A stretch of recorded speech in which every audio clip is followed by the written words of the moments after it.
So karong adlaw maghimo ta og or magluto ta og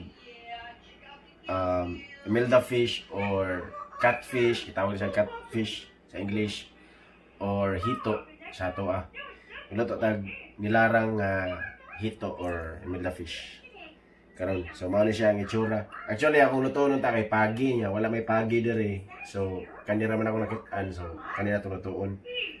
So ako sa ni siya i-prepare.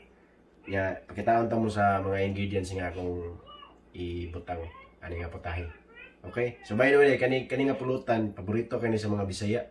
Dami na kanang pulutan ya. Parisan og emperador, aksit niya halangon ba. So di na ta magdugay ato ako sa ning hiwaon ya, balik ko para sa ingredients. Okay? So mao ni siyang ingredients ako nang gi-prepare ang isda or ang hito, catfish or sa tawag ninyo ana, or Imelda fish. So ano siya, hiwa na ko. Then ang first na to ingredients dire kay ginger or luya or luya. Nasa tay sibuyas dahonan or spring onions. Then nasa tay onion nga regular, sibuyas, garlic, paminta nga dahon, o lemongrass or tanglad. So kana siya tanglad ra gyapon pero gi-chop lang nako para maka-add og flavor. Then nasa tayo dire bell peppers, green o red, atay kamatis or tomato, espadang sili o atsal. Then black pepper, soy sauce,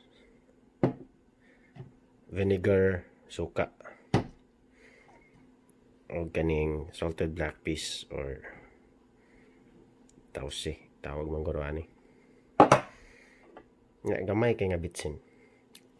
Kung di mo ka nagbitsin kay ambot na siya rason ninyo nga di mo bitsin, pwede na mo gamit pero sugar or asukal. So mo na siya ang ingredients sa nilarang na hito. So kanida nga nilarang, dili ni siya kanang larang nga kanang typical nga makit-an ninyo nga sabaw gani nga daghan kayo og kamatis, kanang gisahon og kamatis ba. So dili ni siya mao. Lahi ni siya nga nilarang nga style. So okay, proceed ta sa next step. So ang next step guys kay ato masahion og black beans ang kaning isda or meat. So make sure nga inig-abli ninyo sa black beans kay kuhaon ninyo ang iyang sabaw kay parat man na siya. Yeah, magbutang ta og soy sauce later. So basin mo parat og mayo. So ang inyong kuhaon, ang unod lang niya inyo masahion, i-rub ninyo sa isda kay ato ni siyang pabukalan. So i-boil din nato kadali nya. Butangan sa nato og suka nga gamay, inig-boil or pabukal para mawala ang langsi niya kay kaning isda medyo langsi man siya. So tara atong pabukalan. So nabutangan na to ang isda sa kaldero. Yeah, ready na pabukalan. Ang pinaka-importante ani nga mabutangan ninyo og gamayng suka kay para again mawala ang langsi. So gamay lang kay siya na suka. So ibutang.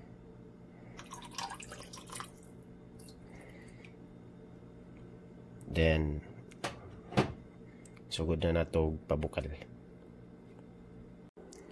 While nagpabukal ta sa isda, pwede na siya ta mag-mix ato ang sauce para unya.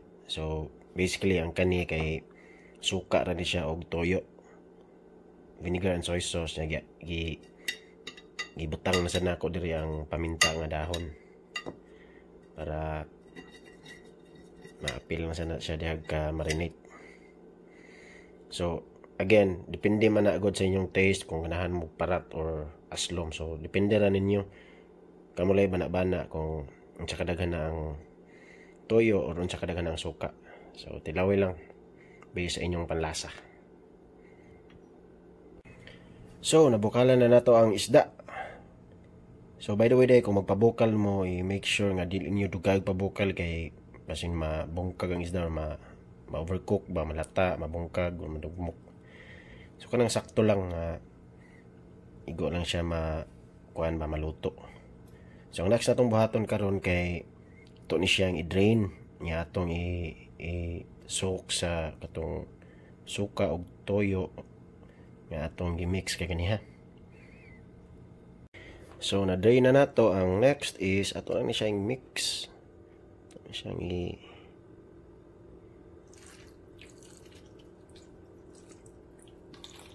pero ato i-marinate ba ang kaning isda. So make sure nga inig kuan ninyo, i-soak gid ninyo ang kuan kaning isda sa toyo o vinegar. So next nato buhaton is magisa na ta sa lamas. Tara. So first butang natong kaha or kawali or sabi yung gamiton diha. Then butang natong gamay nga mantika or cooking oil.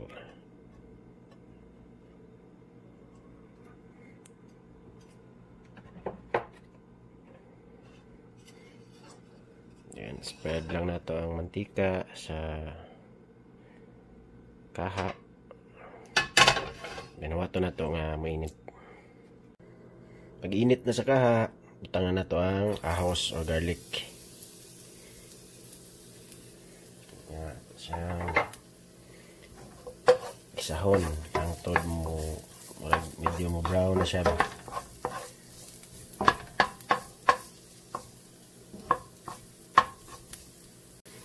Next ato ibutang kay kaning luya or ginger. So inyo nakita nga wala ko paniti. Dili kay ingon gitapulan kog panit kundi na ang panit mangod sa luya kay nasa na siya antioxidant nga elements pa according to me. So ito na siyang igisa.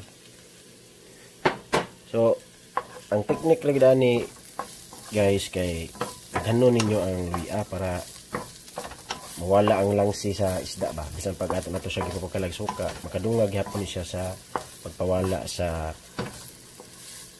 langsi sa isda. Siyang gisahon. So ang next na to i-gisa ay ang sibuyas.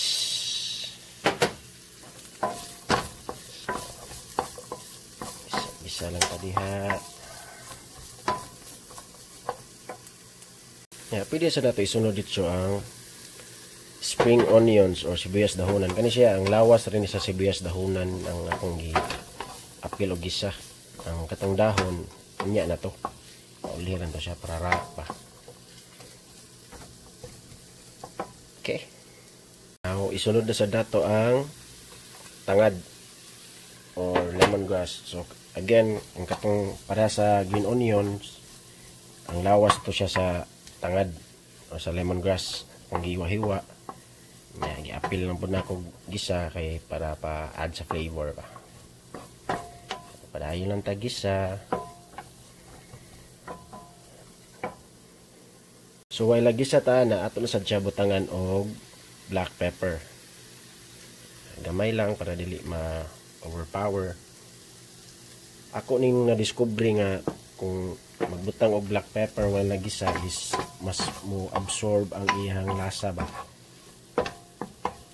Kay ang uban magbutang og pepper ini kahuman naman gud kanang pang finale ba, pero sa ako basta magisa og lamas kay ko na siyang season og kuan black pepper. So ara na nato nang alisbuna na namaho nagdingon ato ang lamas sumot na kayo.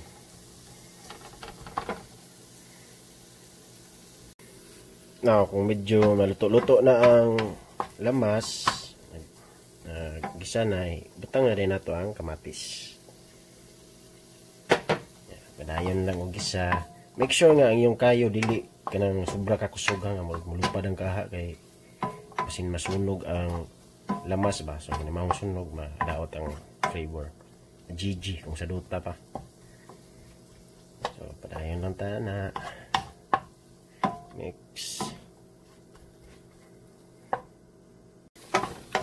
So at this point, pwede na nato isagol ang katong isda nga atong gimarinate. So, hinahin ito butang. May pababaw. Medyo daghan gini siya.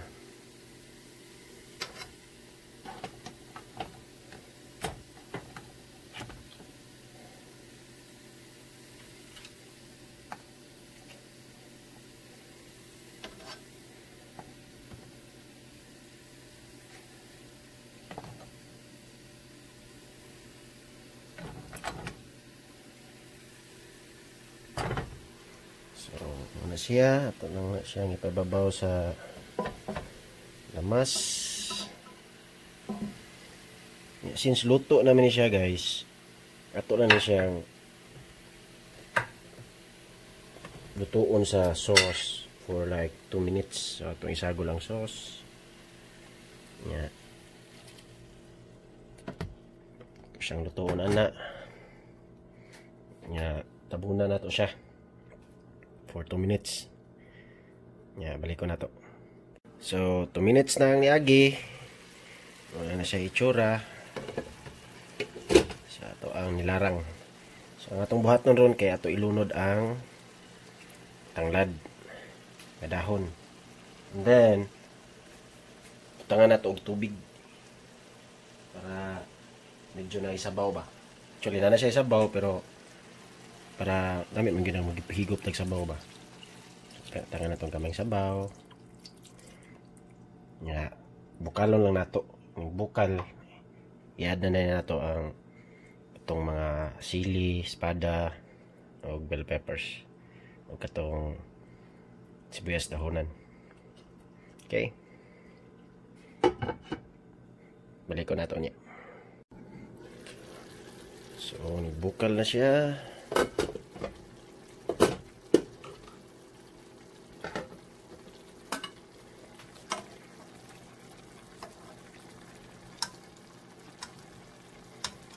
So, make sure guys nga inigbutang niyo tubig, tilawan niyo balik kay basin matabang or kung paratan pa mo, butangan pa ninyo tubig na sad. So, make sure nga tilawan ninyo ang inyong timpla. So, next na itong buhaton kay butang na to ang sili, ang atsal o ang espada. Ato na siyang pabukalon or pahubson-hubson ang tubig. So, kung hilig mo halang, para nako, ako ni siyang paughon ang sabaw along with the sili. Para sipa kay ba. Kung di mo gusto hang, optional lang ni siyang sili. Pero, okay challenge ka unon kung dili halang. So, kitang mga Bisaya or mga Cebuano, hilig bitaghalang, so ano siyang butang diha and then pahubson-hubson na to gamay ang sabaw.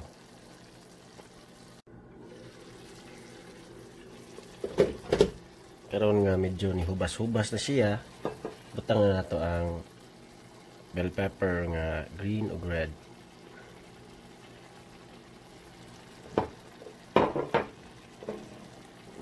Make sure nga ito na siyang mix ng paliguon ninyo ang isda sa sabaw para di mo uga ba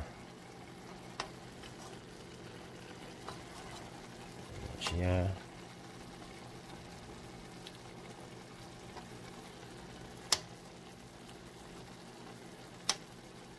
And then gibutang tana ato na sa dibutang ang bitchin. Tanga to bitchin gamay. Again, optional na siya kung di mo ganahan mag-bitchin kay but kung sa rason ninyo, pwede ra sugar ang inyong ibutang para na yung marag tamis gamay. So, lang na nato. So, then isagol.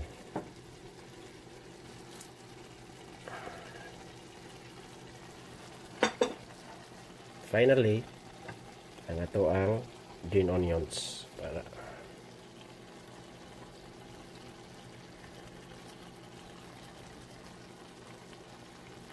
pabukalaw na to mga 1 minute para medyo steam ang bell pepper o ang sibuyas dahonan. Itong susihon. So, luto na siya. Muta kayo. So, muna siya guys, ang nilarang na hito or catfish.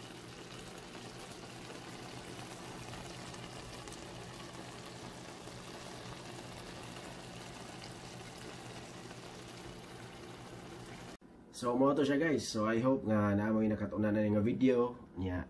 Ay kalimot kung first time mo ani mo tan-aw, ay kalimot og subscribe para sa mga future nga videos. Try ninyo ang luto and let me know kung unsa gani. Salamat.